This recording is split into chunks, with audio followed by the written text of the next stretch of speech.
Um, Good evening. My name is Hoshman Ismail, and I am one of the lecturers at Birmingham Law School. And I want to thank you for inviting me today to give this lecture with regards to genocide of the Kurds in the era of Genocide Convention. So the Genocide Convention was firstly established in around 1948. And thank you for coming. So I'll try to give this lecture, give a background of the Kurds in general first, and then I will go into detail into the law of genocide. So the law of genocide is one of the laws that is, it's a convention and it's ratified by many states around the world. And that was mainly because it's one of the international crime. It's different from the normal crimes that's happening of one person against another. So genocide against the Kurds in the era of Genocide Convention. Let's go to the first part.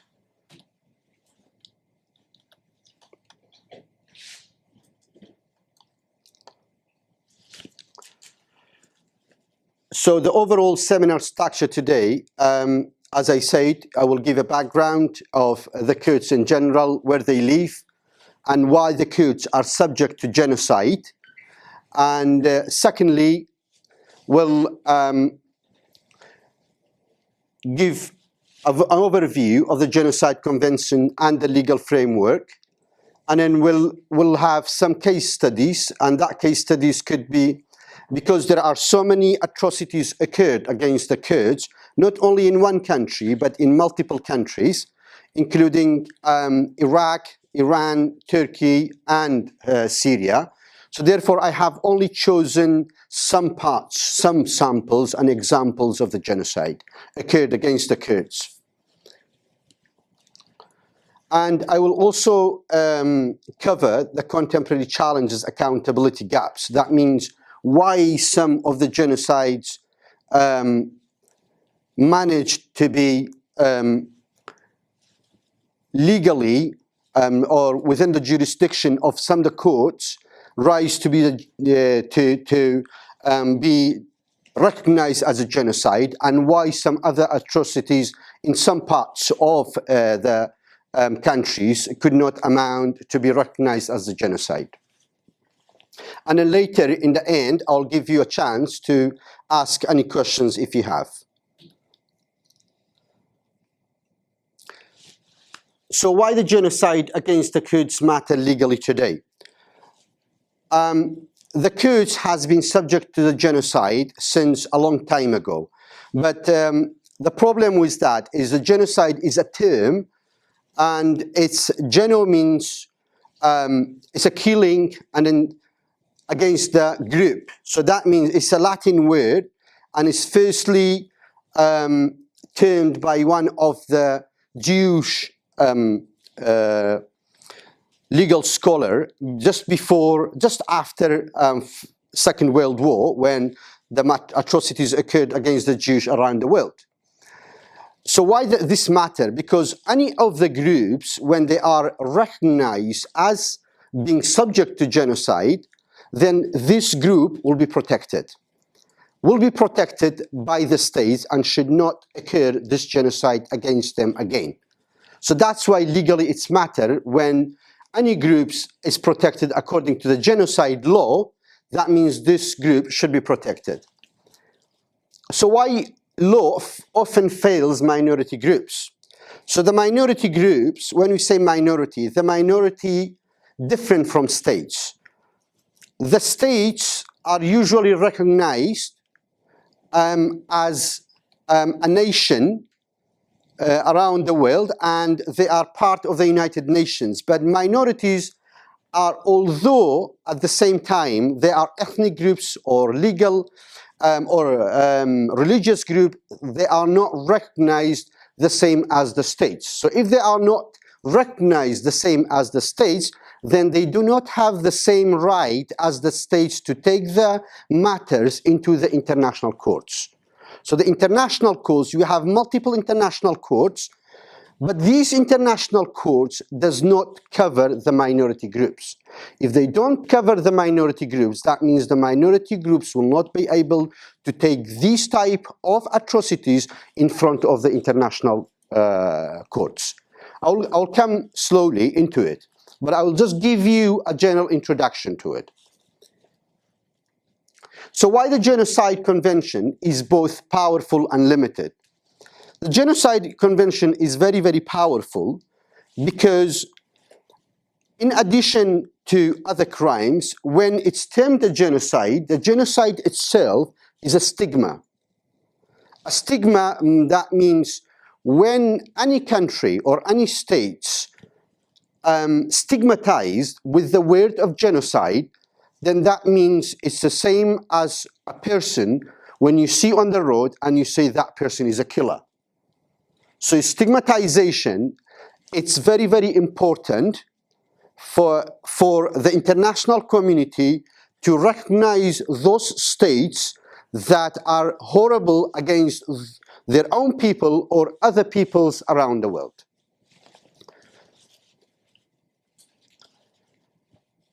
So why it's limited? The limitation of genocide, because genocide does not apply for every group around the world. So, for example, it will apply for religious group, it will apply for ethnic group, but it won't apply for a political group. So you cannot, as a political group or any movable group, that, for example, you'll be able to establish, that genocide will not be applicable to it. But ethnic groups, racial groups, religious groups, I'll come to it, will be included in the Genocide Convention.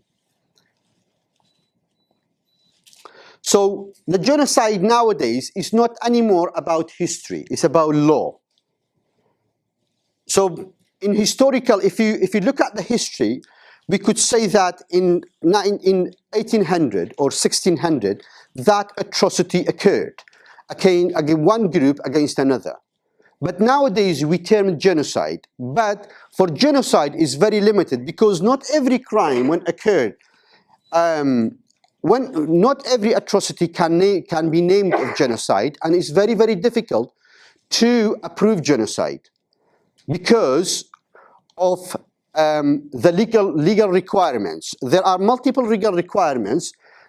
I think those who are very relevant or they are familiar with the law, there are two parts. One of them is called actus reus, the other one called mens rea. I'll come to that as well.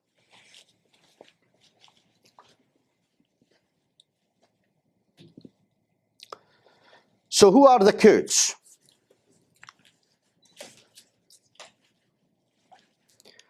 The Kurds are an ethnic group, mainly lived nowadays, called in the Middle East. And their historical origin could be dated back to thousands of years.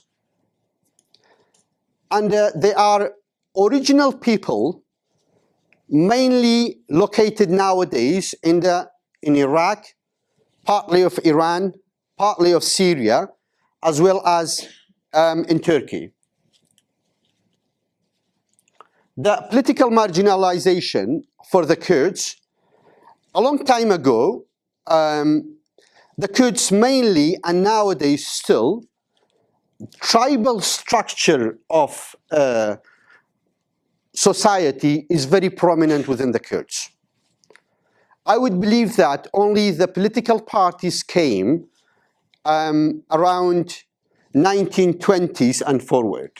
Before that, the Kurds mainly, the structure of the society of the Kurds mainly based on tribes or religious type of groups.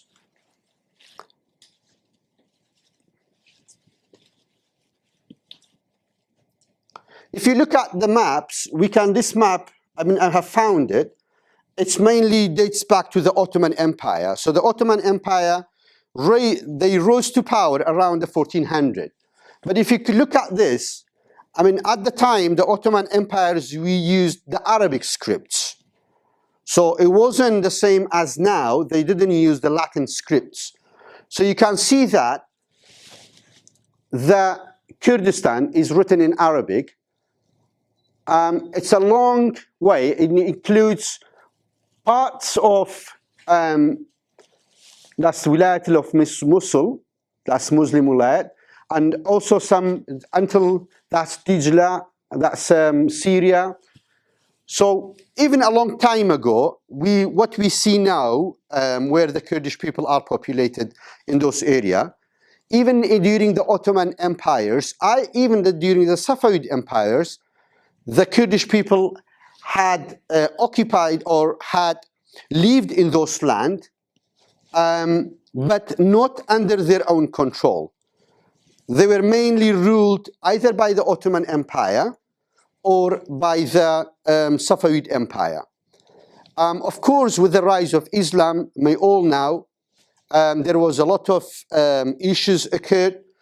Still the Kurdish people, the society includes the Muslim people, Jewish people, and Christians, and Alawis, also Failis. So the Kurdish people are not, that's why Yazidis as well. Some of, there are some arguments that what they say. I myself found out that the only religion that could be in Kurdish is Yazidi religion. So because their book is mainly written in Kurdish language. And their aqwal, what is the called? Aqwal means in Arabic called ita'a, or in English called praying. Okay, so all these are in Kurdish language.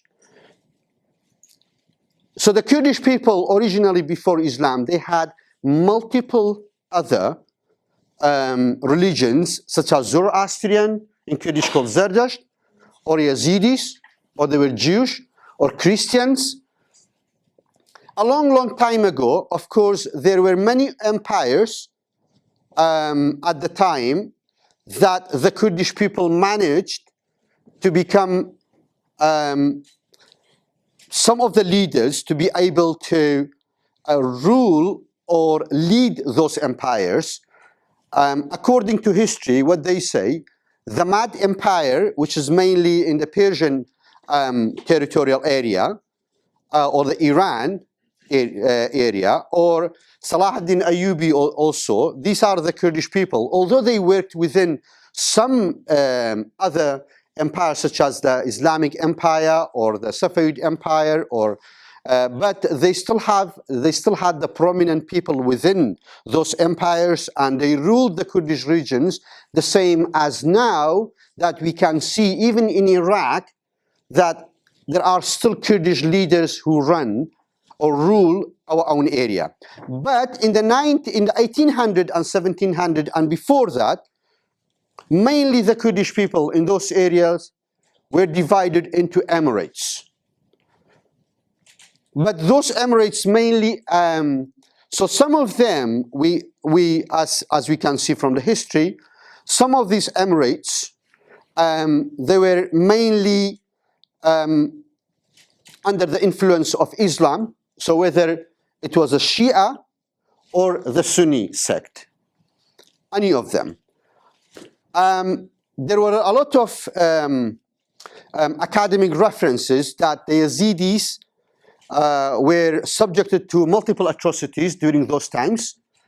So the Yazidis, the Yazidi territorial area during the Ottomans and also the Safavid Empire, but mainly after the Chaldean War, they tried to, there was a lot of wars between Islam and the Yazidis, and there was so many atrocities until the last atrocity occurred by ISIS, which is the 74th one. The Yazidis, from millions of people, reduced to few 100,000 people.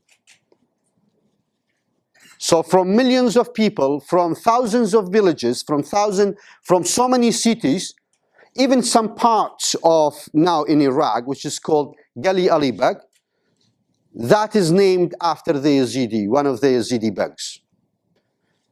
But throughout time, this atrocity, especially directed against the Yazidis. And the problem was there was so many Kurdish imams within the religion that they made fatwa under the rule of Islam in order to this atrocity to be carried out against the Yazidi. This was the issue as well within the Ottoman Empire as well as. So the Ottoman Empire used the Kurds against the Kurds, but used the religion as a tool in order to fight against each other.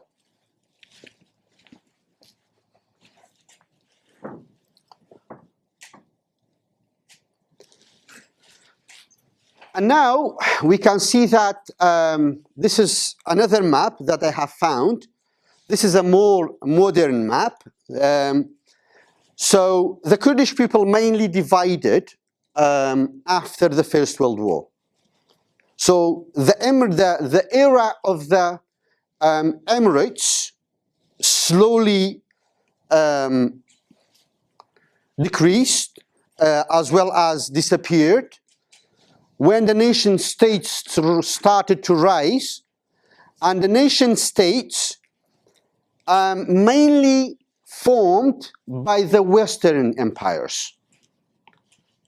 So these Western empires, when they came, and especially at the time, French as well as Russian Empire and the British Empire, they had so much influence at the time in the Middle East. The America didn't have that much of influence, except during the First World War, there was a League of Nations. That League of Nations later was replaced by the United Nations, but was mainly run by the French as well as the British Empire. And that's why, if you look at the, I'm giving you this history, then I will tell you later why the Kurds are subject to multiple genocide in the later. So the British Empire as well as the French Empire divided the countries into Iraq, because at the time when they managed to defeat Ottomans in the 1920s, between 1914 till 1920, they divided those lands. So the Ottoman Empire, from Saudi Arabia to all the way back to Syria, to Lebanon, to Iraq, except Iran.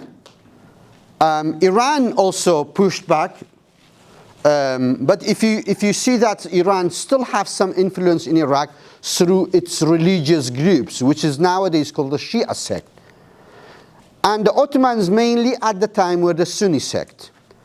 So Saudi Empire after 1200 were mainly disappeared because there were so much controversy and conflicts between the Quraysh tribe, and then later the Fatimids came and the Harunis came, so they couldn't. But the Kurds at the time, they were still on their own land.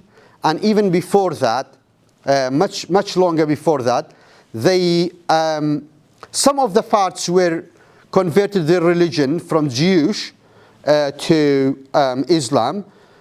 Even if you can see now in Erbil or Hawler, we can see Christians, but the Jewish people mainly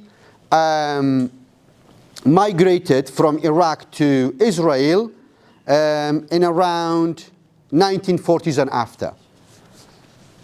So the map of Kurdistan now is partly, if you can see that, partly in Iran, and according to this map, the Kurds populated all the way back to the, whether it's called Persian Gulf or Arab Gulf, and also in Iraq, if you look at this territorial border, the Kirkuk, which nowadays pushed back, Kirkuk now is not within the KRG, Mosul is not within the KRG, and again, just about a month ago, the Kurdish people again pushed back by the Syrian authority to only have some parts of Kamishlu and Hasaka left, as well as the Kobani, But Afrin, it was under a very big attack in 2018 and 2019 by Turkey. And it's mainly, partly I would say that mainly is ruled by Turkey, but it's still part of Syria. So there was a lot of political, issues that led the Kurds to be marginalized.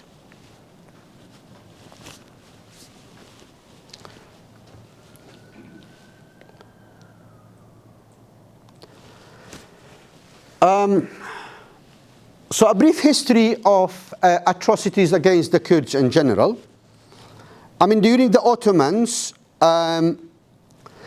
with the rise of Ottomans after 1200 and 1300, with the demise of the Salah ad-Din's authority and influence in the area, there were the Ottomans and the Safavids as well. They were always had conflict, but the problem was the Kurds were right in between all these two empires.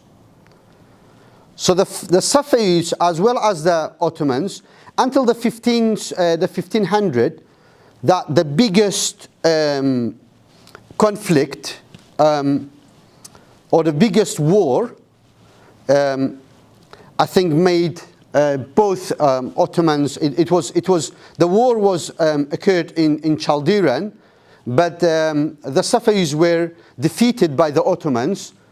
Throughout this time, up to now, we can see that there is a line rightly between Iran and Turkey, and rightly divided the Kurds, and that line still reflects in the history of Kurds. Some of the Kurds we can now is located in Iran or supported by Iran.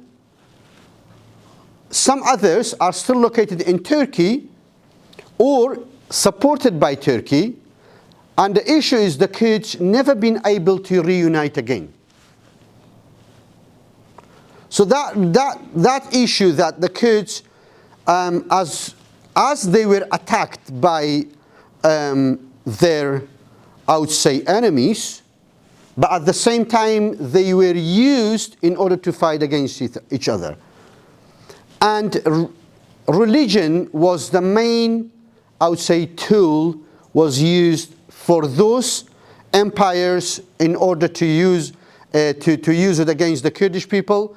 So because, as I said, the Kurdish sects were divided into multiple ethnic groups, multiple religious groups, and they are using the religion, for example, Quranic verses, for the Kurdish Muslims to stand against the Yazidi Kurds.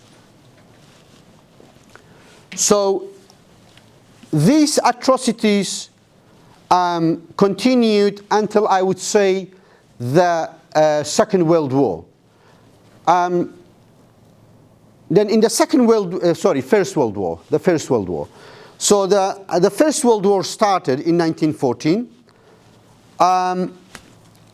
When it started, then there were multiple Kurdish leaders in different parts of Kurdistan tried also to learn from their neighborhood countries, as well as with the support of a British Empire, and they demanded to become a state. So the main one was in south of Kurdistan, nowadays located in Iraq, led by Sheikh Mahmoud. Also in Iran, Simkur Shkak.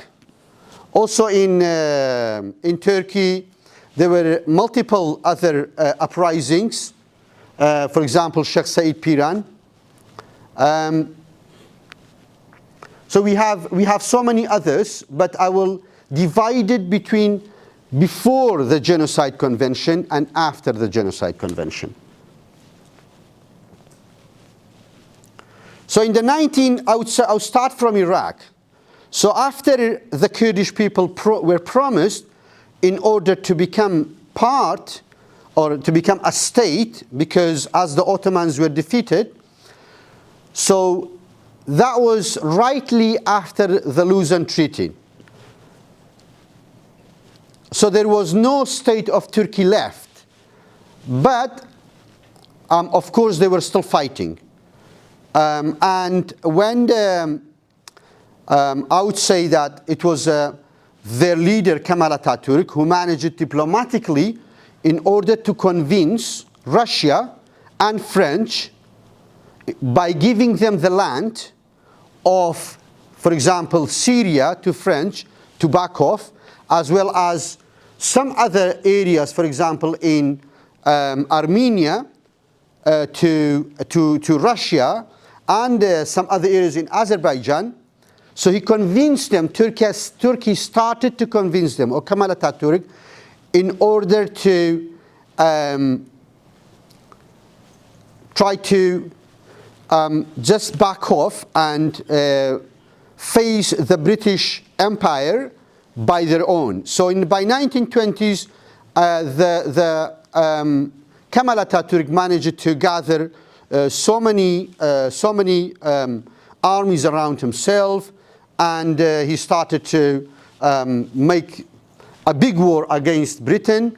And I think it was a Treaty of Sevres, where in the Treaty of Sevres the Kurds were promised in order to become a country. In the Treaty of Lausanne they lost completely. So after that the Kurdish people completely divided again between those four countries.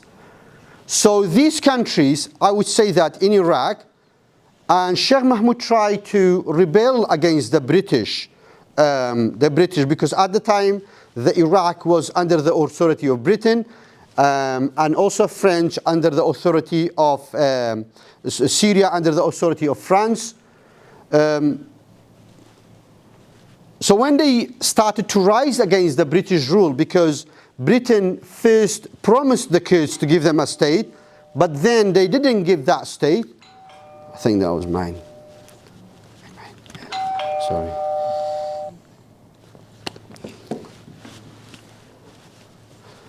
So when they were promised, when the British promised to give the Kurds the state, but then later they withdrew this promise as the pressure from Turkey.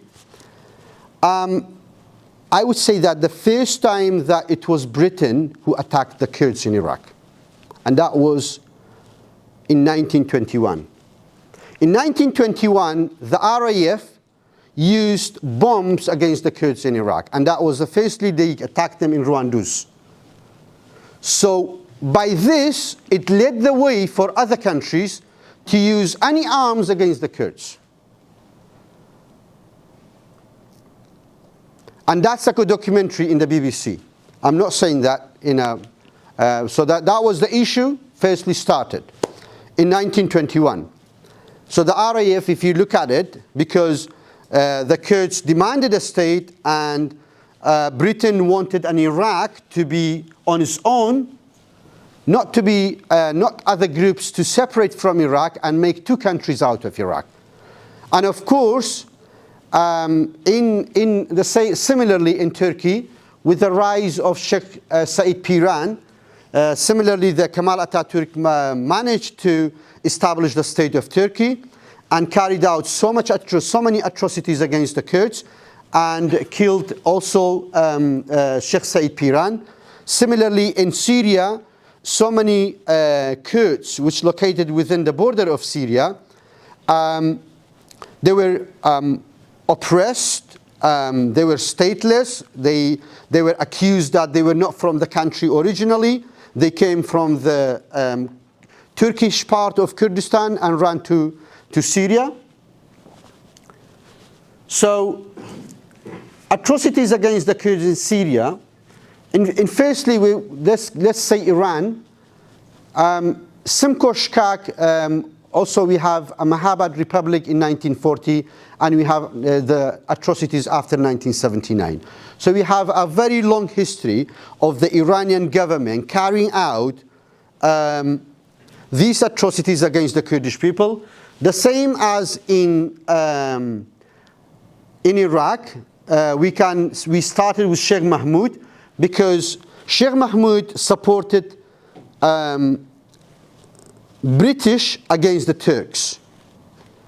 But after the British withdrew their support from Sheikh Mahmoud, then a fight broke out between the Kurds and the British army. So that's why Britain, Iraq was under the control of Britain at the time, and Iraq didn't have an army, and Britain used the forces in order to stop the Kurds from breaking away from Iraq. That was in 1921. And we have so many other atrocities from 1919 to 1924, and then that's British Mandate area. And then from 1970s, between that time when the king became the president or the first person of the first ruler of Iraq, they brought that king back from Hashemite. But by 1960s, I think some political parties, there were war in Iraq. By 1960s towards 70s, there was a Ba'ath regime came to power. When the Ba'ath regime came to power, they started so many atrocities against the Kurds. And that's where the main genocide against the Kurds in Iraq occurred between the 1960s until 1991. In Syria, of course, I mean, the mandate, Syria was under the control of French. It was a French mandate, and early Syrian state mainly started again in the 1960s. Again, many of the Kurds in Syria were recognized as a stateless, so they didn't have any IDs at all, and still that reflected within the Kurdish people in Syria. And the Arab build, that was a demographic change of the Arab build. It was implemented by Syria as well as with the support of Egypt. This has affected the Kurdish people in Syria as well. And it was a large forced displacement in the 1980s until 2000. There was a political repression, security crackdown. In 2011, up to now, probably many of you were aware of what was happening in Syria. And then atrocities against the Kurds in Turkey. So in Turkey, after 1921, after the First World War, there was a Koçgiri rebellion repression in 1920 and 1921. There was Sheikh Said rebellion aftermath. There was Ararat rebellion, and then Dersim massacre. I would say Dersim massacre is the most horrible crime occurred in Turkey against the Kurds. And simply this crime occurred or carried out by the state of Turkey against the Kurds simply because they were Kurds. There were no any other reason behind this. That was between 1937 and 1938. And the Dersim, the Turkish state at the time, they started to attack the areas, and Dersim massacre mainly against the Kurdish Zazak. Okay? And simply around 30 to 40,000 people were either killed or disappeared. So still we are not in the era of Genocide Convention. Still the Genocide Convention has not been created. The Genocide Convention was created in 1948. And of course, later, between 1984 until late 1990s, there was the state of Turkey, because there was so many military coup d'etat in the state of Turkey for many reasons, and many of these military coup d'etat created a state of emergency. And that state of emergency, you could use the law you could use the army of the state without going back to the law. So they could carry out any atrocities, destroying the villages, kidnapping children, taking people to prison, without the Kurds being able to go to the courts for this, because that was under the state of emergency. And that is why in the so this political party, which is nowadays called Kurdistan, or PKK mainly now, it was created in the late 1970s against all these atrocities that were carried out against the Kurds. By 1974, they started to use arms against the state of Turkey. So let's go to the next bit. Yeah, so I will give, because I think the Dersim massacre was so cruel, so I would just say that as an example. It was the military operation between 1937 and 1938. It was forced deportation and demographic destruction. Scale of killings, it was massive. Even that was, although this was not been able to be recognized as genocide, but in 2011, then at the time Recep Tayyip Erdogan, which is now the president of Turkey, he was the prime minister, he acknowledged that the Dersim events involved mass killings and issued state apology. That was an unprecedented moment in Turkish politics. However, still no judicial process. It's not by law. It's only a political recognition. Political recognition is different from the legal recognition. So there was no preparation scheme was implemented. So although that all these atrocities carried out against the Kurds, but no compensation given to the Kurds. So whether to rebuild the houses, help the people to go back to their places, raising statue for the people in order to recognize those atrocities. And all the archive nowadays is remain only partially accessible. Still, the atrocities carried out in Dersim, the archives or the main information that we can find out how this atrocity occurred is still secret. You cannot access it in Turkey.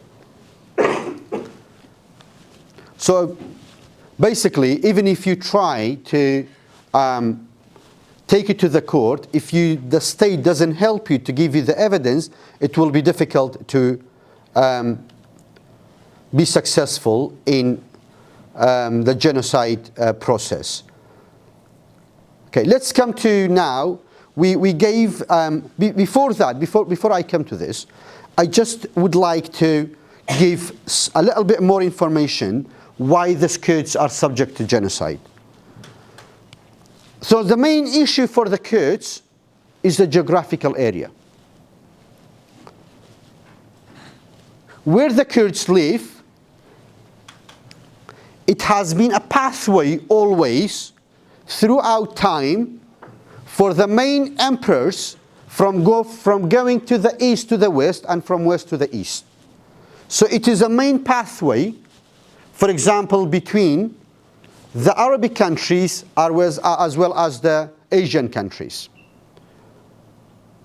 Secondly, and especially since 1921, after the resources found, for example, oil, gold, or some other resources like diamonds, the Kurdish area is very, very rich in those mineral resources. Thirdly, the Kurdish geography is landlocked, and they made it as a landlocked, so they don't have access to the sea.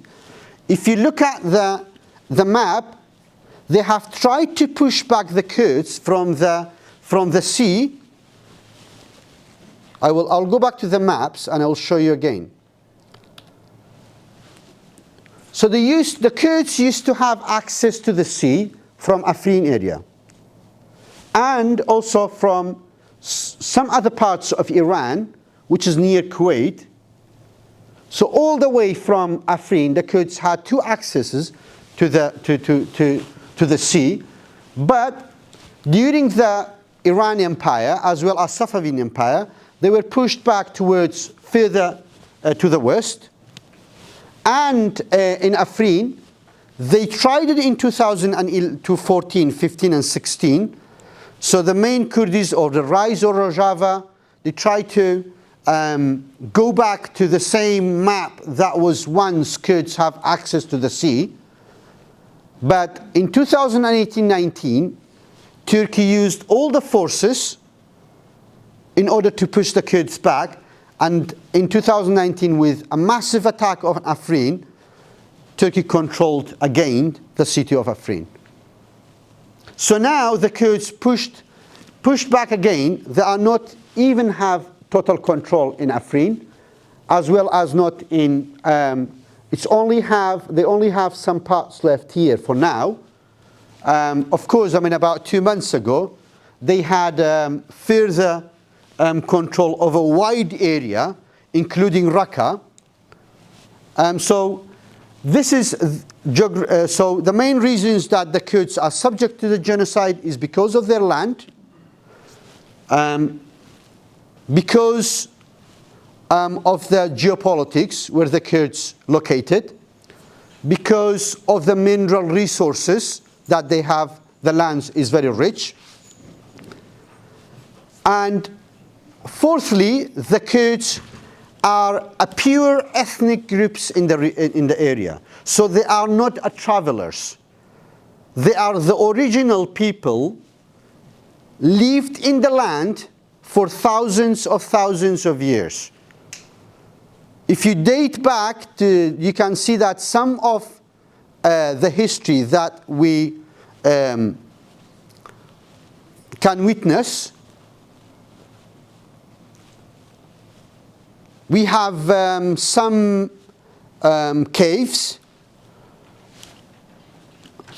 and these caves called, for example, in Shanadar, there are some graves of Neanderthals 35,000 years ago. And similarly in Turkey, there were some bodies found that originally they were Kurds. According to the DNA, it's about 6,000 years old. And if you look at the glance of the language of the Kurds itself, it's a pure language. It can be operated, the language can be communicated, the language can be used without using any other words from any other languages. And it has its own script from the old times up to date.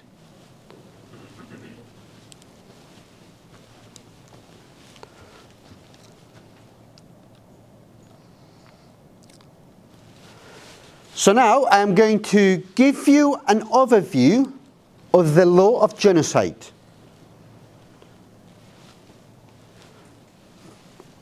So the Genocide Convention, as I said, it was firstly termed by Raphael Lemkin. Raphael Lemkin is a Jewish legal scholar.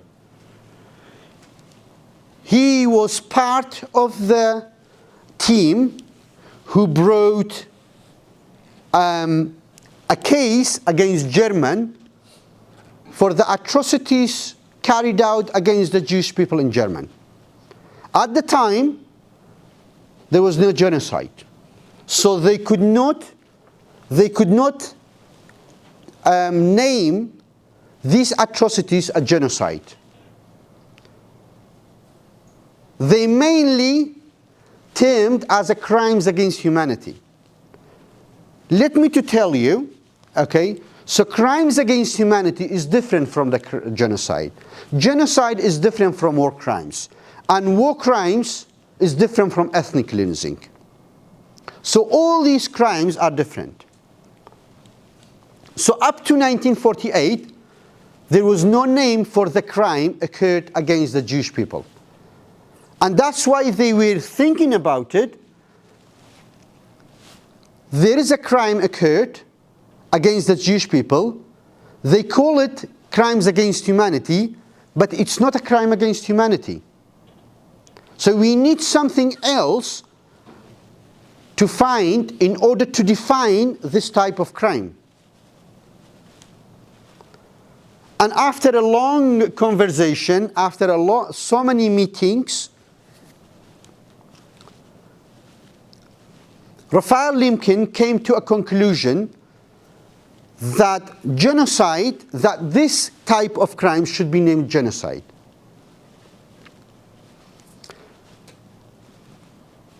As I said in the beginning, genocide means killing a group. Genocide, that means side means killing, geno means like, it's a Latin word. And by 1948, he managed to convince so many states around the world in order to write a treaty or a convention. By 1951, it was implemented. So many states ratified it.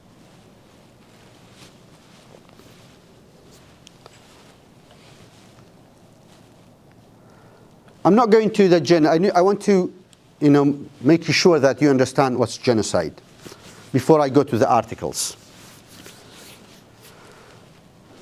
So genocide, the issue with this crime is killing people without having any reasons behind it, apart from the fact that these people belong to a group of people. So for example, we say the Kurds. You get killed because you are Kurds.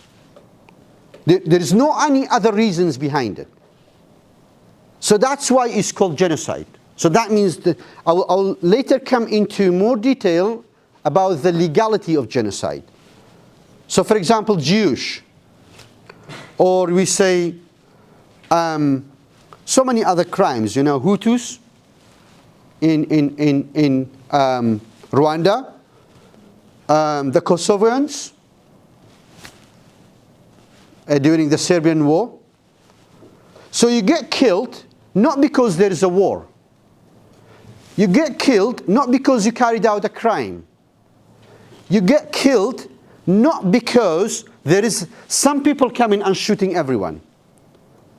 When this type of crime occurs, for example, it's a systematic attack. Systematic attack means a group of people coming and shooting everyone indiscriminately. That could be amount to crimes against humanity, because it doesn't matter you are Kurd, you are Arab, you are English, you are anyone. It could be you still get killed, but that is a systematic attack. That's called crime against humanity. But if there, for example, a group of people here, if I choose this one and I will take him out and I will kill him because I know he's Kurds, but I don't touch anyone else. So that's genocide. I know he hasn't done anything. I know he's still, a woman or a child. I'll take him out because he has an origin of Kurd. That is called genocide. And that's why it's really, really difficult to be approved in courts. I'll come to the courts in a matter of how you take these crimes to courts as well. So the Genocide Convention, it's not a very long document. It's a 9-page document. But that 9-page document, it is huge in terms of substance. It carries a lot of weight of meanings. So Article 1, it defines genocide.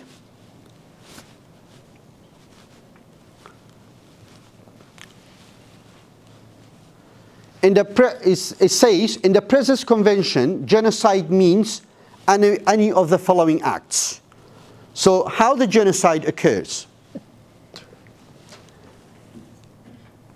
The genocide occurs in terms of the action. There are, for the crime, for any crimes that you commit, there are two things, 2 points that you need to, 2 elements you need to consider. One of them is called actus reus. The second one is called mens rea.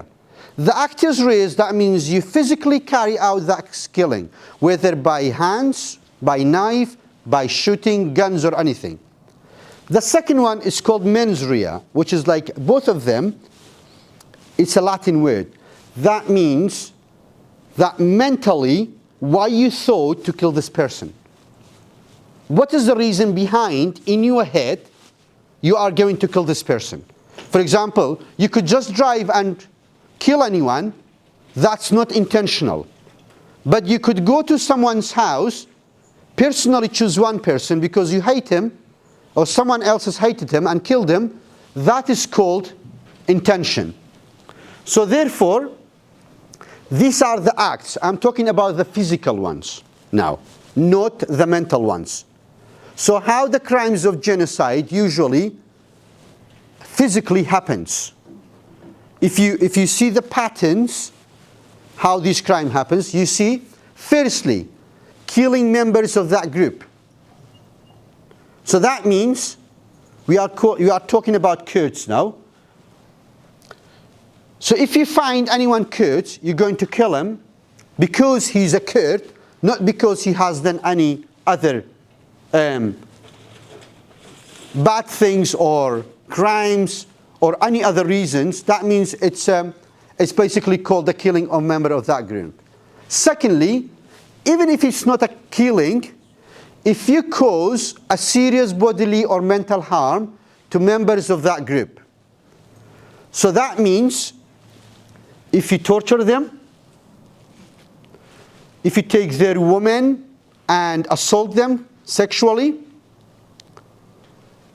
if you separate mother from the children, because that is again is a mental harm, any others, so whichever you can harm this group by taking their money away.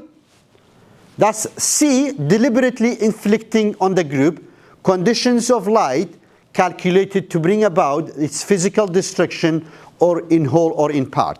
This is mainly when you try to transfer the whole group from one place to another. If you transfer that group from one place to another, you try to destroy that group. I'll tell you why. It doesn't mean that because you just move the house. For example, you take them away from the shrines or the places of worship. If you look at the Yazidis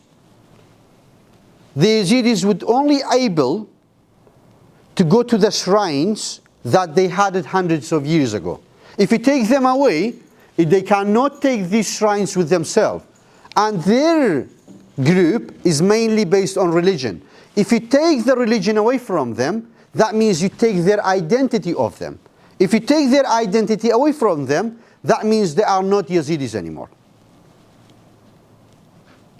If you transfer them, you cannot transfer their place of worship. If you couldn't transfer the place of their worship, that means you are trying to destroy that group, their identity. If you try to destroy their identity, then they will not be able to live as a group anymore. See, imposing measure intended to prevent births within the group. So not letting them, the women, to give birth to the children. By taking their men away, by killing their men, by killing their any males in that group. And also, try to, I'm sorry to say that, but try to impregnate these women with another ethnic group. So if they are Kurds, you take the women to other ethnic groups, so they will not have a child from the Kurdish people.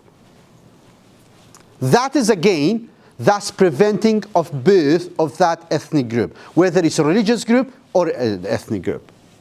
Forcibly transfer children of the group to another group. So if you take their children away, for example, what ISIS did just about 10 years ago, 12 years ago, they were looking the armpits of the children. If they had a hair, that means they were about 13 years old. If they were under 12, they were taken to army in order to brainwash them. If they were over 13 years old, they would have been killed or use them as a shield in front of the lines. So that means forcibly transfer the children from the Yazidi or the Kurdish people or the even Christians into the ISIS group.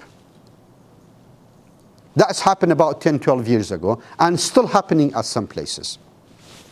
So these are the genocide. That is the action. When you see that action occurring, that you can call it this action a genocide.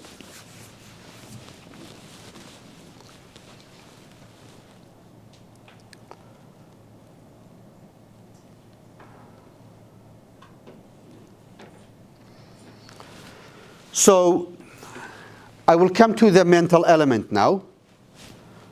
But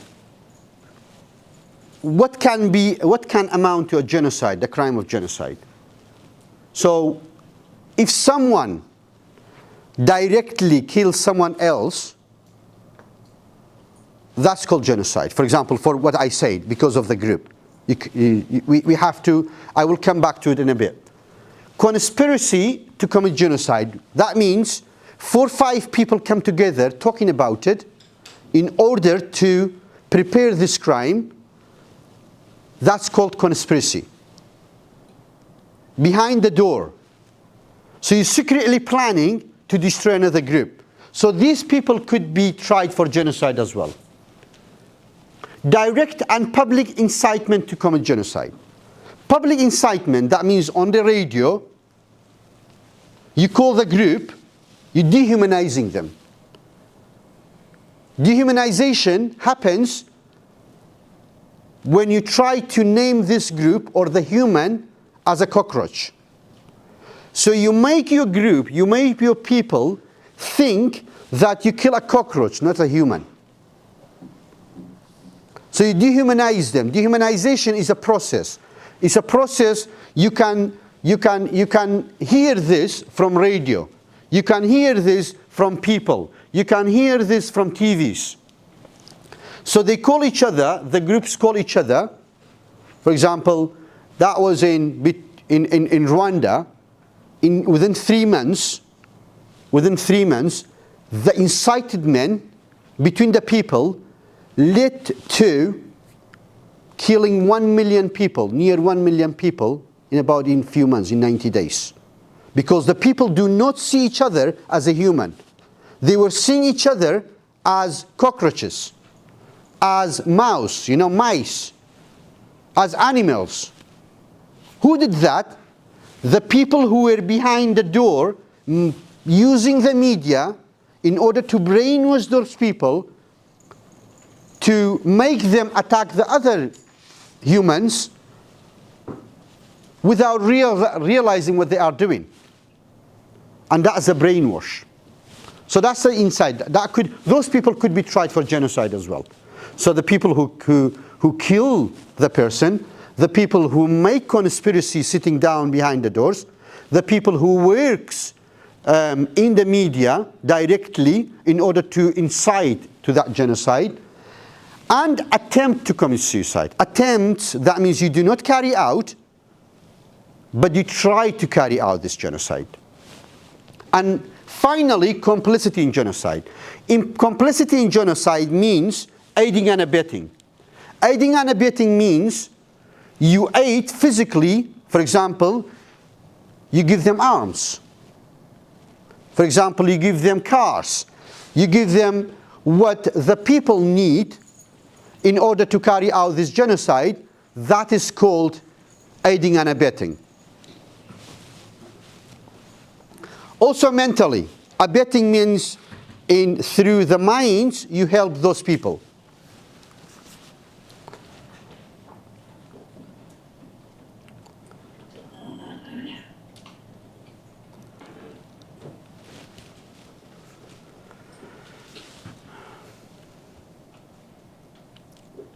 Yeah. So as I said, like we have some elements of genocide, actors, rears. So this is, I have already mentioned them from A to E in the previous slide. We have already gone through that. Protected groups, that's a contextual element. When I say protected groups, so there are religious groups, racial groups, ethnic groups, the groups that are permanent. Permanent, that means you cannot yourself decide if you are part of the group or you are not part of the group. So your ethnicity, your religion, and your race dictates you are part of this group. So contextual element, that means political groups or organizational groups or any other groups that's mobile cannot be recognized as a protected group. As I said, these are the groups: national, ethnical, racial, or religious. So if you are killed because of any of them, so the Kurds usually get killed because of their ethnicity. The Jews get killed because of their religion. Okay? And the same, you can find Uyghurs. The Uyghurs are the same. They get killed because of their religion. National, the Kosovars by the Serbs, because they were from Kosovo. That's where the genocide carried out. So that's why political and social groups. So, for example, because you are a member of a political party, you get killed, that will not be within the Genocide Convention. It is that many academics, they try in order to bring the political parties, because we can see in the past when the political parties are in conflict, they kill each other. Doesn't matter if they are brothers, but still is not within the Genocide Convention.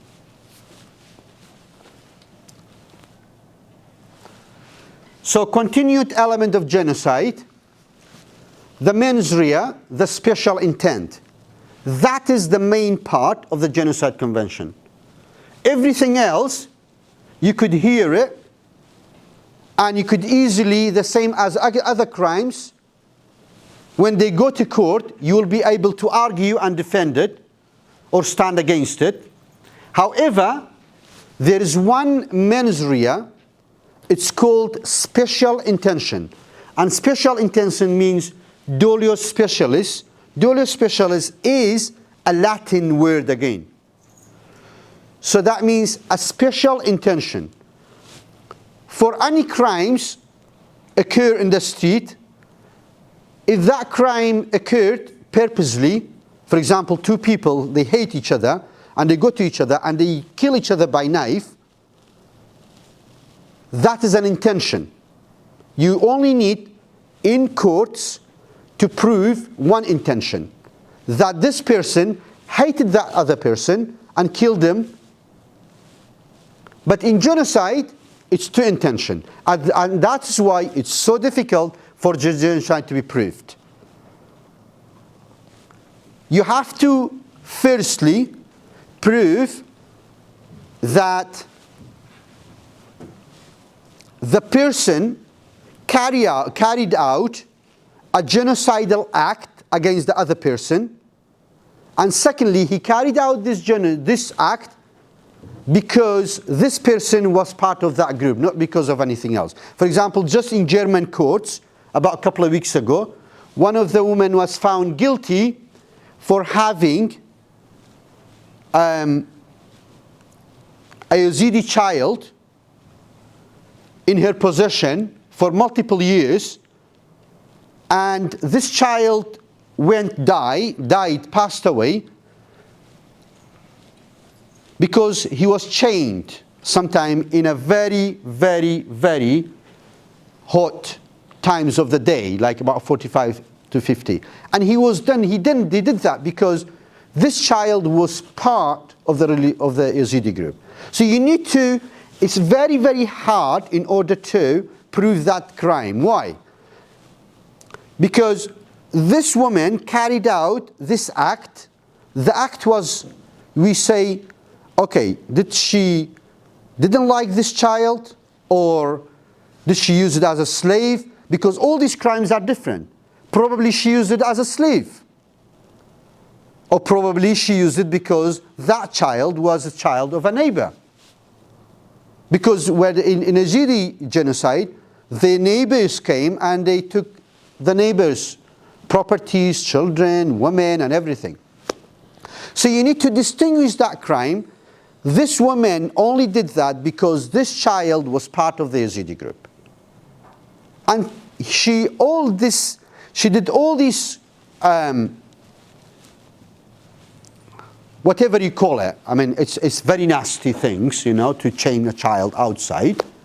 It's very nasty. She all did that. You need to prove it. She did that because this person, this children, was part of the Yazidi, and you need two intentions. The intention for the crime and the intention for the group. So that's why it's called dualist specialists. It's called, and the definition for it is intent to destroy in whole or in part a protected group as such. So for genocide, you do not have to kill the whole people. You do not have to kill the whole people in order for the crime to be carried out, to be called genocide.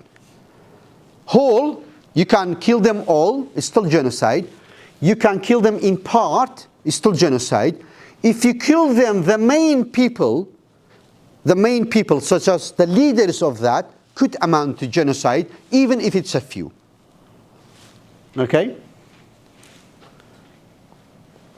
So, in terms of intent, how humans will be able to prove intent.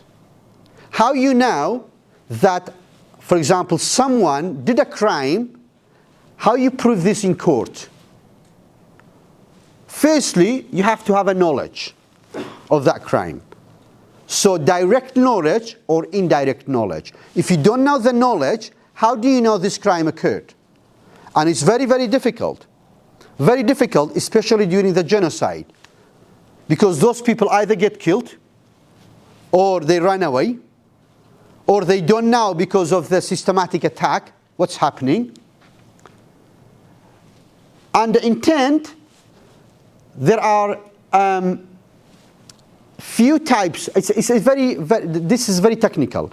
So recklessness, that means that you are taking an action, and you know by taking this action, consequently, it will end up in a crime. That's called recklessness. So even that, if you do it, this type of intention could be proved for genocide. That will be enough. Not even, if you know that you go somewhere, they give you an arm, they give you, for example, a gun. Even you don't hate that group, but you know the people who gave you the arm, they give you in order to kill this group. It doesn't mean like, for example, the person did it himself, but so you got the arm, you're going to start transferring people or taking women away, taking children away. Even if you are not of the group that you want to destroy that group, but you know what you are doing is wrong, you know what you are doing is genocide, you know there is an intention behind it, you could still be tried for genocide. Okay? So to destroy, that means whether you want to physically destroy that people. By physically, that means you kill them, you put a bomb on them, you take them away, or biological destruction. So the biological destruction, for example, to prevent women to giving birth. That's a biological destruction, mainly. Or to prevent the men to be able to having children. That's again a biological destruction. Cultural destruction alone is not sufficient.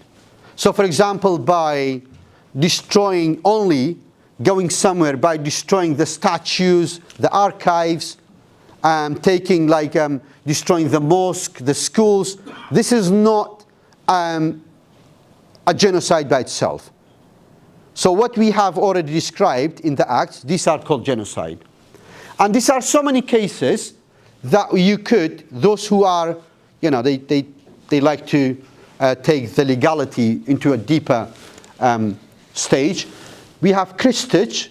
This Krstić case is one of the commander of Serbian army who carried out a genocide against the Kosovo, and I think he was found guilty for genocide, and the case is and that was in the breaking away of the former Yugoslavia between 1992 and 1995. We have other cases, Jelicic, because there were for the crimes of genocide. We have multiple courts, and I will talk about these courts in a minute. So what type of court will be able or have the capacity in order to hear the genocide crime?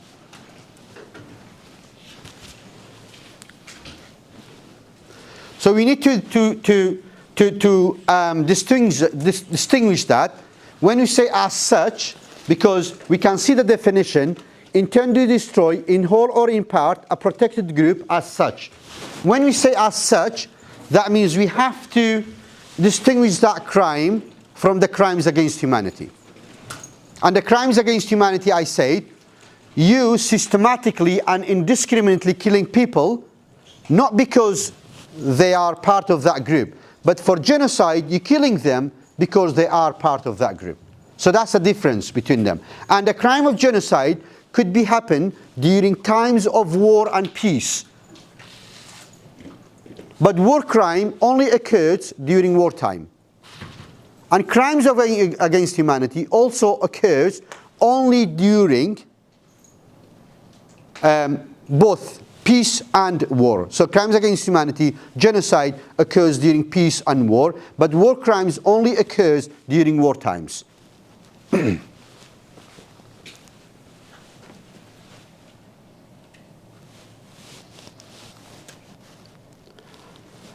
I'm not sure if you want to take a break. I mean, I don't mind to carry on, but if...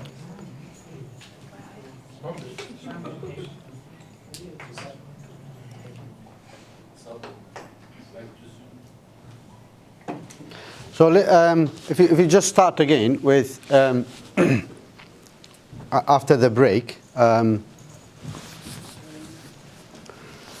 so there are some critical legal issues. As I said, specific intent is one of the elements which is really hard to be recognized.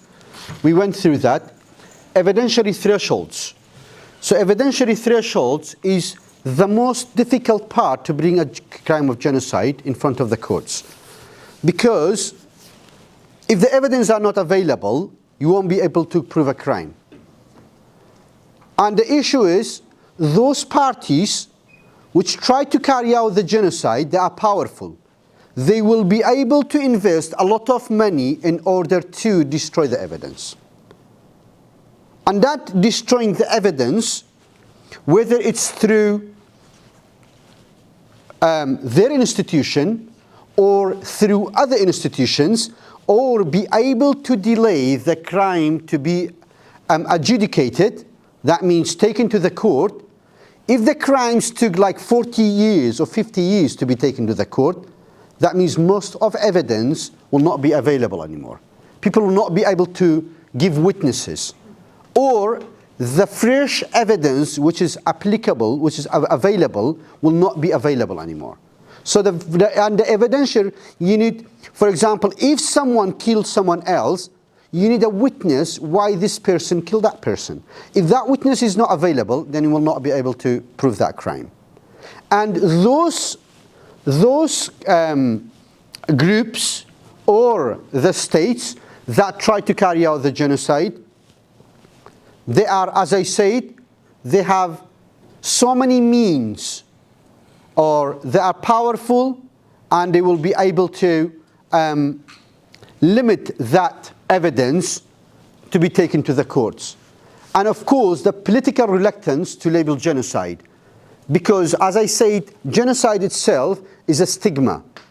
So no countries, for example, no humans want to be called a murderer. So you don't like to say that this person is a murderer, is a killer. It's the same as a country. They don't like, any states don't like to be, say that this state carried out as genocide. They call genocide here. So that means they use all their political pressure in order to prevent the crime of genocide to be adjudicated or to be taken to the courts. So for example, they pay out or they kill, or they put pressure on other states. We have seen so many of this. And contrasting genocide versus crimes against humanity versus ethnic cleansing. What ethnic cleansing could be part of the genocide. Crimes against humanity is completely a different crime. Are the Kurds protected under the convention? So, Kurds is an ethnic group, of course. It is within the convention. Why recognition has been inconsistent? Why all the crimes of the Kurds carried out against the Kurds not being taken to the court?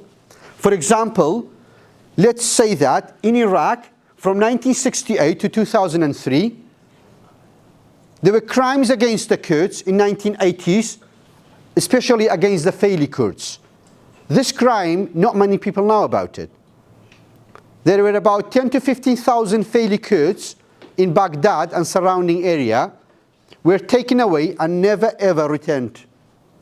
And they were all buried either alive, killed, missed, kidnapped. And the rest of the 50,000 Faili Kurds were deported to Iran. They said, you are from Iran, you are Shia, and you need to go back to Iran. And the Iranian government didn't accept them. And they are still counted as a stateless people. In 1983, again the Barzanis, the government of Iraq, the Ba'athist Party, carried out a genocide against the Barzanis. Similarly, they targeted the civilians, mainly. From 1984 until 1989, it was an Anfal campaign. I'll come to it in a bit. I don't want to... So what I mean is the political recognition. For example, the Yazidi genocide has been politically recognized around the world, but still not legally recognized. The main thing, for you to be protected, you have to be legally recognized as genocide. Political recognition is more symbolic. It doesn't have the status of legal weight.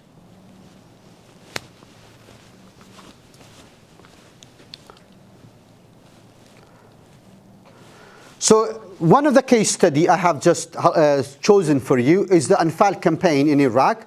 So the Anfal campaign started from 1984 till 1988. It was a state plan. So it was the whole state were involved in planning to carry out this Anfal campaign, and also centrally coordinated by military campaign carried out by mainly oversight by Saddam Hussein and his surroundings. I will come to it, which is Saddam Hussein and his surroundings, mainly Ali Hassan al-Majid.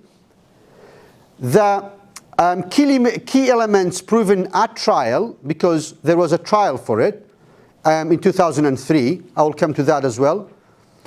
In Anfal campaign, let's just talk a little bit about the Anfal campaign. In 1984 started. It was about several stages. It started from some of the villages.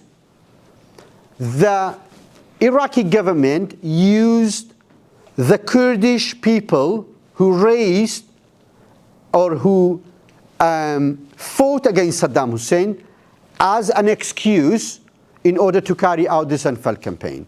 They say the villagers accommodate the Peshmerga. That's why the villages need to be destroyed. And it started from, that was an excuse. because it didn't stop with those villages. It was only few villages that accommodated the Peshmerga. By 1988, it destroyed 4,000 villages. It taken away 183,000 people or more. And most of them, they were children, and they were women, old people, and they were buried alive.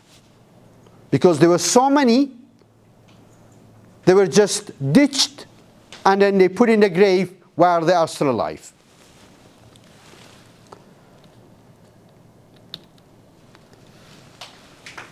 Including that, in 1988, again using the same justification, Saddam Hussein, stating that the Peshmerga, or the Kurdish armed people who stood against Iraq, brought elements of Iran to Halabja. So what does Saddam Hussein did? He ordered the whole city to be chemically bombed in one night. So in that night, 5,000 people killed because of the chemical bomb. And the whole city destroyed. And you can see that mainly they were children,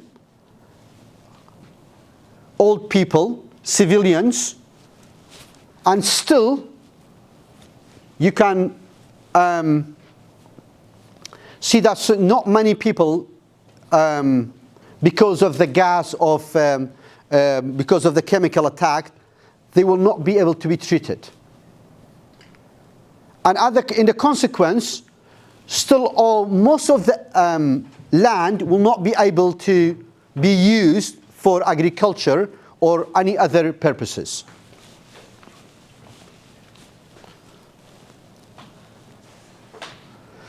So failure to prevent the Anfal campaign. At the time, there was a war between Iraq and Iran. So the countries, they were more, especially the Western country, who provided the chemical weapons to Saddam Hussein, they were more busy with making money than to prevent the genocide. And they didn't raise this matter to the extent in order to be stopped. Even recently, just like during one of the person, I can't remember his name, he was from Dutch, from Holland. He was accused for directly giving that chemical substance to Saddam Hussein. He used it against the Kurds. So therefore, there were a kind, although that some of the what do we say, superpower or great powers, they did not directly came to destroy the Kurds, but they funded or they led or they kept silent for these crimes to be carried on against the Kurds, because they were selling arms to Saddam Hussein, they were selling arms to Iran. And this is what finally,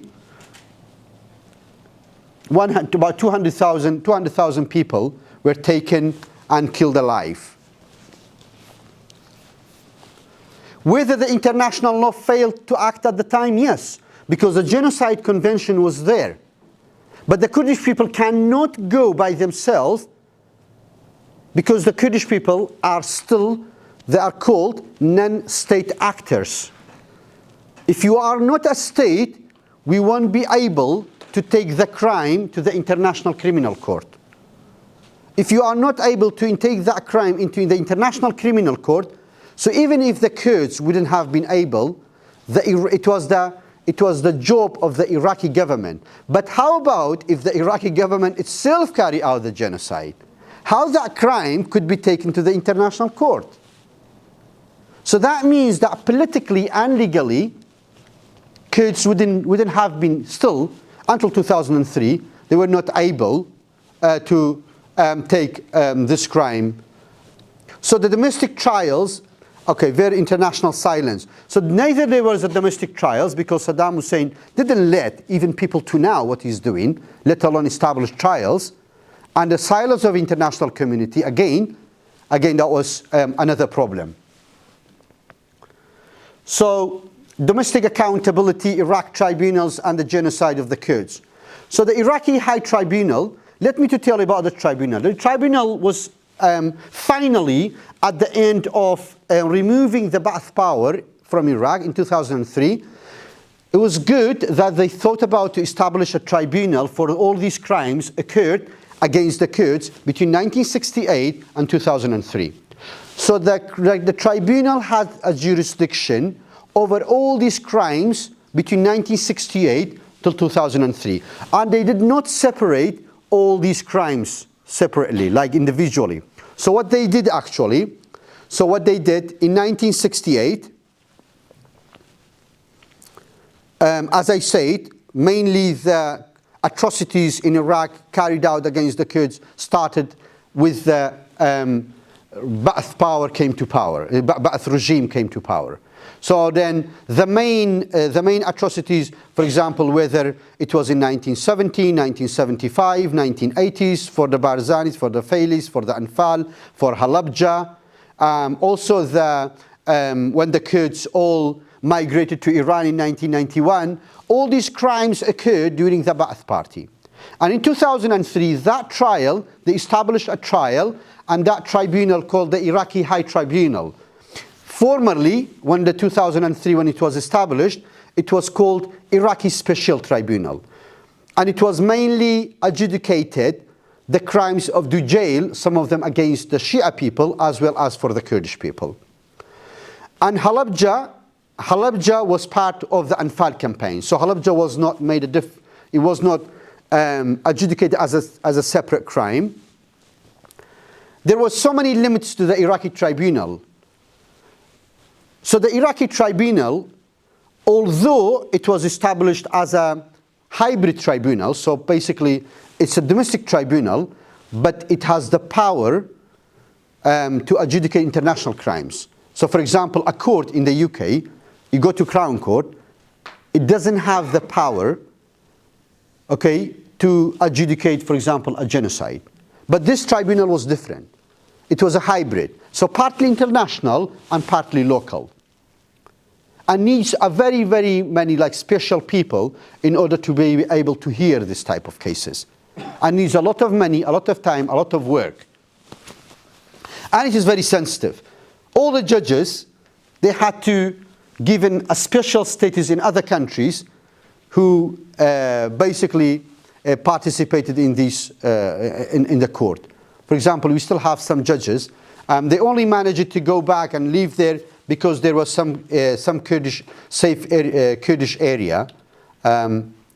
So case study 3 is the ISIS genocide against the Yazidis.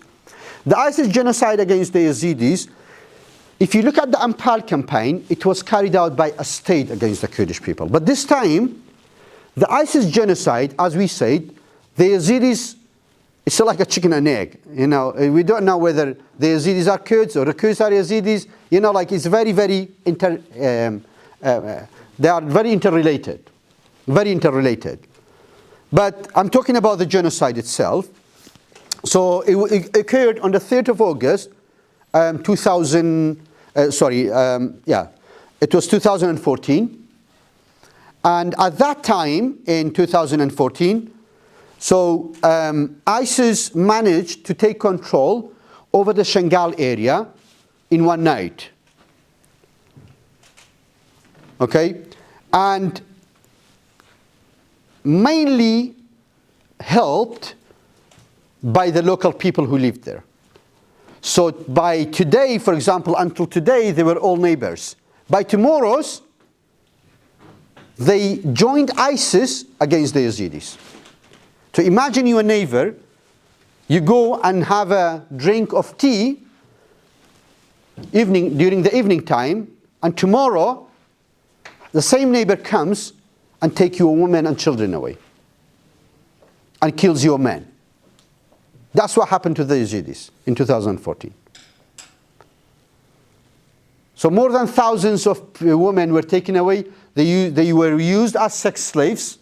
The children were taken to be brainwashed, and the men were killed. However, so far, the Yazidis, they have not established a court in order to try the Yazidi case for genocide. Of course, so many other countries, they politically recognize, as I said, political recognition is different from legal recognition. Unless you are legally recognized for the crime of genocide, this crime, although it is politically recognized, but for example, if you legally recognized, the first thing that you'll be a protected group. So that means this group need to be protected by the international community. It's the international community's responsibility to protect this group. So there were only 200,000-300,000 people left. Legally, they are responsible to do that. Secondly, they have the responsibility to pay the money back to those people who left, who lost members of the family. They need to be compensated. They need to be compensated morally and financially. So there are so many good things come with the legal recognition. But however, why is it not legally recognized after 11 years or 12 years? Again, it's a political issue. There are so many political issues. Still ISIS exists in the area. Still so many countries who assisted ISIS in that crime do not let court to be established. Because if the ISIS people are still alive, they will be able to tell where they got this support from. Because ISIS, it didn't come out from nowhere. There is no way a group of people come in the middle of Europe, carry out a mass atrocity against another group. Unless it's one of the European countries assisted them. It's the same in the Middle East. So that's why there is some kind of political issues behind preventing this trial to occur or to be established. So, repeated patterns of mass violence against the Kurds. We can see that there is a repeated type of patterns of the same crime occurred against the Kurds, similarly in Iraq, Syria, Turkey, and in Iran.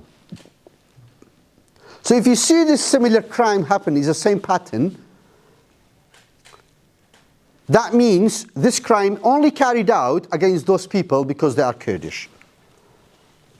Let alone some other crimes occurred, as I said, it's still ongoing, but during the Ottoman Empire and Safavid Empire, as I mentioned earlier, even in Armenia, even in 1920s, when there was a declarance of statehood, and somewhere I think in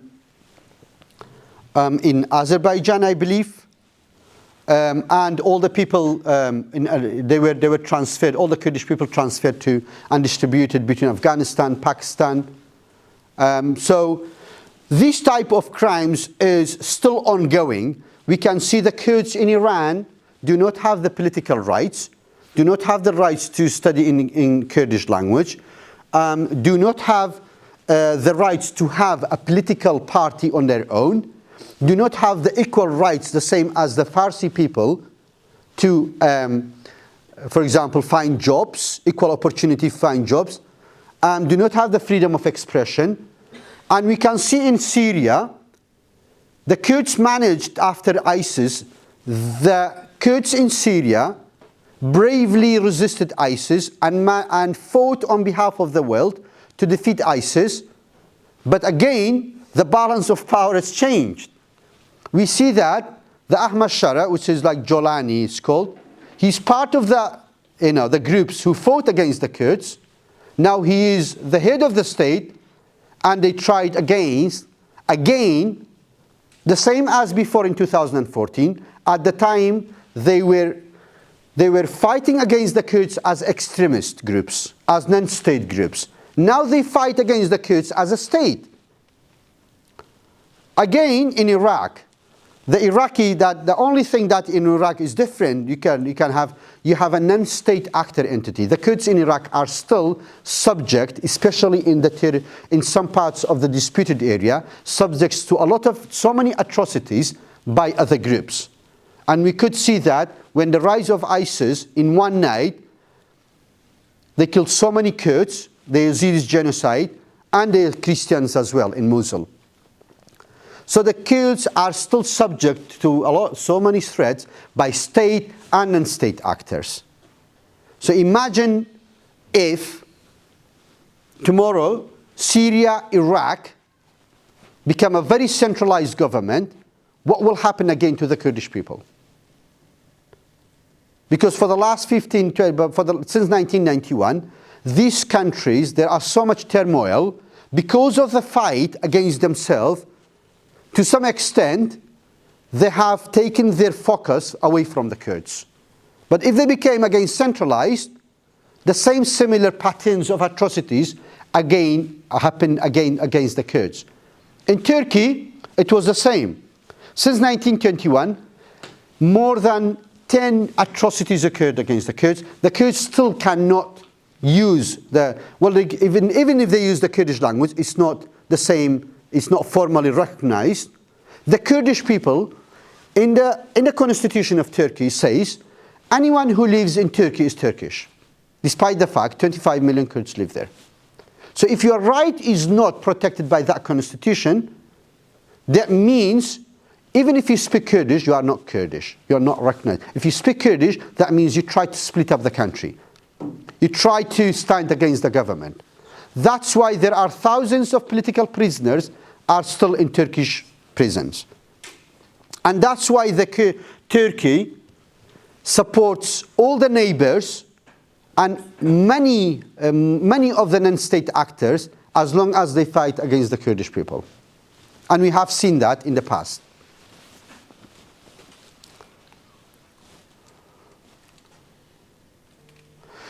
So the issue is, let's say de facto power and non-state actors. The states become very clever nowadays, so they do not carry out the crime with their own hand. They use other people to carry out the crime. So it used to be the state themselves directly carry out the crime. For example, Iraq, as a state, carried out the genocide against the Kurds. The Iraqi government was found responsible for that genocide. Turkey carried out the Dersim crime. Turkey is responsible as a state. But do they do that anymore with their own hand? No. What they do, they create groups. So these groups, they use it as a tool in order to carry out the crimes. Why they use these groups? Because the groups are not the subject of international law. So the groups cannot be taken to the international courts. So you can take the state to international court of justice, but you cannot take the group to international court of justice or international criminal law. So when any crimes occurred by the groups can be renamed, the same as a company here. So many people establish a company, and then after a while, they change the name of the company. So the same as these groups. Yesterday was ISIS, tomorrow is MISIS. You know? So you cannot, that is how easy nowadays to use these groups.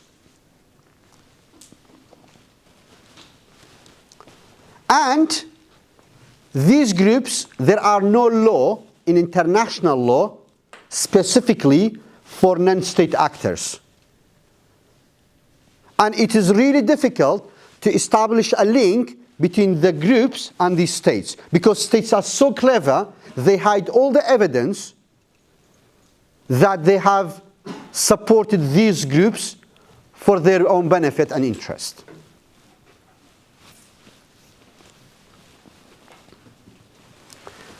Why accountability keeps failing? So, accountability, that means responsibility. So, for example, if you want, usually people, as an individual, it's called criminal responsibility. So you become, if an individual carries out a crime, they say this person is criminal. But what about the state? The state cannot be a criminal because it's an institution. So we say accountable or responsible. So why is it that these are the issues? Political interests. Because so many countries have interests with that state, and then they try to help him not to be taken to International Court of Justice and to be found accountable. So states work together. So even if these states hate each other, for example, Iran and Iraq, Syria and Turkey, they were always against each other. If you look at the time, for thousands of years, they have fought each other. But when it comes to the Kurdish issue, they have an operation room. From each state, they work together against the Kurds. So that's how the state, they try to protect their benefit and interests. So selective enforcement. For example, if some states, they wanted to bring the matter up, they try to enforce it. They take it to the court. They put it in the media. They make people aware about the crime. Also, victim hierarchies. So therefore, international criminal law is not neutral. It operates in a political world. So if you say that we have an international criminal court, and that international criminal court can do everything, it's no.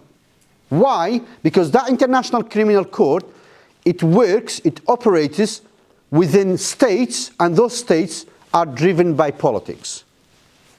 So it's politics who decides, not the law. Okay.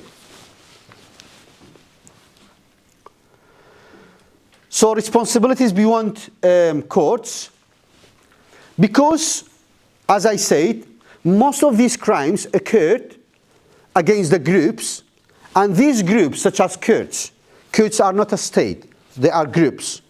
For example, Yazidis, the same, they are only a group. So they won't be able legally to take the matter to international court. Why? Because their state has to take this matter to the international court. So the international courts only accepts complaint files from the states, not the individuals. So if the states don't allow it, then there will be no way for the people to take this crime in front of the International Criminal Court. So that's one of the problems. However, there is a universal jurisdiction. This universal jurisdiction, some of the crimes, doesn't matter this person, where this person is. So if this person carried out a crime of torture or a crime of genocide, it can be tried anywhere around the world. For example, Germany just convicted an Iraqi person because of genocide. So that means it's called universal jurisdiction. The universal jurisdiction, that means in Belgium, again, another person from, I think, one of the countries, Middle Eastern countries, was convicted, although the person was not from Belgium, but because he carried out some of the typical crimes, so those crimes is genocide or crimes against or torture, it can be tried in any of the courts around the world. That's it. Civil society and advocacy. Of course, civil society has a lot of influences and advocacy as well. If you have like good barristers and like very well connected legal persons would be able to to create documents and will be able to file these documents But still, it's difficult to take them into the international court, unless there are three ways. One of them is the state has to be taken by one state. For example, if it's occurred in Iraq, the Iraqi government can take it. If not, then another state on behalf of that people can take it to the court, to the International Court of Justice or in the ICC. That's the first one. Secondly, the Security Council, 5 members, so either China, Russia, France, UK or America, they will be able to trigger that, that question. Or thirdly, the prosecution itself from the ICC would be able to order in order to be to that area if it's under its jurisdiction. For example, some countries has ratified the Rome Statute, would be able to send people in order to investigate that crime. So, just a continuation, a universal jurisdiction allows a state to prosecute certain crimes, regardless of nationality, as I already discussed that. So, example, Germany prosecuted Syrian officials, Koblenz case. Spain historically prosecuted Pinochet. France, Netherlands, Sweden using universal jurisdiction laws. Again, the continuation. Why this matter for the Kurds? Many crimes occurred outside ICC jurisdiction. So the problem is, none of these countries that Kurds people live is a member of the ICC. And because the Kurdish people cannot themselves take that case into the ICC by themselves, because they are a group, they are not a state. So the problem is, it's just like if you are not a citizen of the UK, you don't have many rights here. If you are not a country around the world, it's not a state, you don't have many rights. So you need to be a state in order for you to be able to have those rights. If you are not rights, if you are not a member of the United Nations, that means you are not part of the ICC. That means you are not part of the ICJ. That means you are not legally recognized around the world. That means legality is not applicable to you as a state. And that's why we call stateless. And these states are selectively selected by the or of course the superpowers. The Kurds would have been able to do a state, because we can see so many other states, they are only comprised of 300, 200,000 people, and they are called states. But the Kurds are 40 million, they are still without a state. And whenever they try to achieve a state, there is an international conspiracy going on, and there are, for example, national attacks. We just saw about a month ago for the Kurds against Syria that they were basically the countries came together. I mean, some countries funded, some countries gave them military equipment, and some other countries used the human resources in order to destroy that part of the Kurdish people who had it in Syria. Because they want to prevent them, firstly, to get away from the sea, secondly, to become a state, thirdly, to become an actor in the area that will be able to keep that relationship, for example, with the Western societies. So if you destroy them, then they won't have any more relationship. And you can see the media, everything reflected in the media was not the same way as it was happening on the ground in Syria. And it was not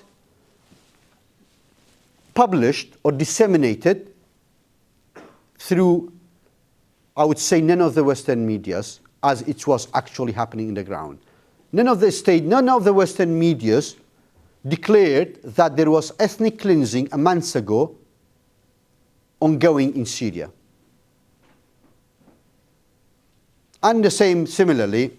So that is why there are so many obstructions and blocks for the rights of the Kurdish people to achieve that state. But there was only one thing that you could see the Kurdish people all came together. This is once upon a time, I think. So when international courts cannot act, universal jurisdiction become a formal or legal resistance against impunity. What needs to be changed? There are a lot of things to be changed, okay? I mean, we have to look forward. Better recognition of pattern of genocide. So imagine the genocide, it doesn't happen in one day. Genocide, it doesn't happen in 1 month. It doesn't happen in one... I mean, carrying out a systematic plan needs a lot of work, a lot of resources, a lot of media outlets, a lot of institutions, a lot of writings, a lot of preparation to brainwash a group in order to carry out that genocide. It's not easy to kill humans. It's not easy to destroy. Someone hates someone else and kills individually, but it's not easy to make an army to believe that you go somewhere, you kill the whole people, and you think that you have just killed cockroaches. It's not easy. It needs a lot of plan. And these plans, we need to be aware of it. When you are cold, when you are dehumanized, when you see a dehumanization messages, then there is a sign of genocide. This is a sign of it. Because they want to dehumanize those people in order to be destroyed. So there are so many early warnings. The early warnings, for example, they don't pay attention. They are trying to make to target the leaders of those people. They kill the leaders. They start to destroy their past. They try to make them not good in the international community, so no one comes and, for example, supports them. So there are so many signs. These signs for the Kurdish people only started to migrate around the world, mainly, except Turkey in the 1950s and 60s, but the case of Turkey is different, from 1990s. So the new generation of the Kurds have this responsibility, basically to make the genocide academically available for everyone, systematically introduce it to everyone else, that genocide occurs against the Kurds, and be able to politically establish links internally in the states they live, and also with the other states that they have, for example, some positions or status. Because the language barrier, the skill barrier, all these are very, very issue for the Kurdish people. And for other, of course, I mean, we can see that there are so many genocides against many other groups around the world happening, but because due to the fact that this lecture is about the Kurds, that's why I'm, naming the Kurds, and mentioning the Kurds repeatedly. Reform of international mechanism, I think, is very difficult until people like Trump is in power. Okay, it's not easy, because financial interests prioritized over everything else. We need to bring back ethics to politics. Unless you cannot do politics without ethics. And that's a problem.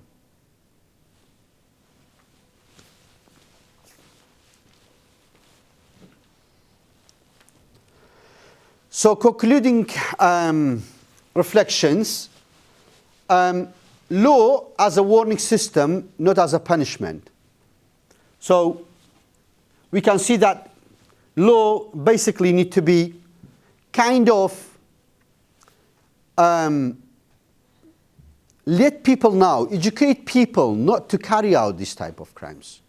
Not only be there in order to put people behind bars or execute people. We should not use the law for the same reason that people go to the courts. So if you, for example, punish the people by law, what does that mean? What is the difference that you take these people to the same court for the crime? Because you are still doing the same thing to that human. Kurdish experience as a test case for genocide law, why silences matter. So the silence, as I said, in 1980s, led to destroy nearly the whole Kurdish nation. If Saddam Hussein wasn't stopped, probably you wouldn't see many of the Kurds now here in the UK. The same in Syria. If it was in 2011, there was a big plan for destroy either through making the people migrate throughout Syria, take their IDs away from them, assimilate them, like ethnic cleansing. The same in Turkey. The Turkey nearly, I wouldn't say all of them, but nearly probably more than half of the Kurdish people nowadays, they cannot speak the Kurdish language. And imagine that Kurdish language is an original language. And they are not able to study in the Kurdish language. And as well as they don't have the right of preserving their historical culture as it should. So institutional silence, again, failure to investigate, indict or refer. Political silence, again, deliberate avoidance of responsibility. Why silence is legally significant? So under the Genocide Convention, states have a duty to prevent, not just punish the crime. So the state is there. The responsibility of the state is to protect people. And when the state should act as a neutral institution, when they see that conflict between the people, the state should use the law in order to prevent that kind of atrocity from occurring, not being part or support one group against the other. That's what the state should be there. That's what the state should be like. So prevention requires early recognition and response. It can be said in genocide law, silence is not neutral. It actively weakens prevention, accountability, and memory. So one thing that I want to tell you about the law, about the courts, the genocide, it was established in 1948, but the genocide law was not used until 1992. So it was only about after 43 years, when there was the break of the former Yugoslavia, they established ICTY, so the International Courts and Tribunals for former Yugoslavia, ICTR, the International Court for the Rwanda Genocide. Okay, we had another in Cambodian, there is another court, this is hybrid court in Cambodia. We have the Iraqi court, Iraqi High Tribunal Court. We have a Sierra Leone. So we have about some courts dealt with genocide. So still the cases of genocide are still very limited.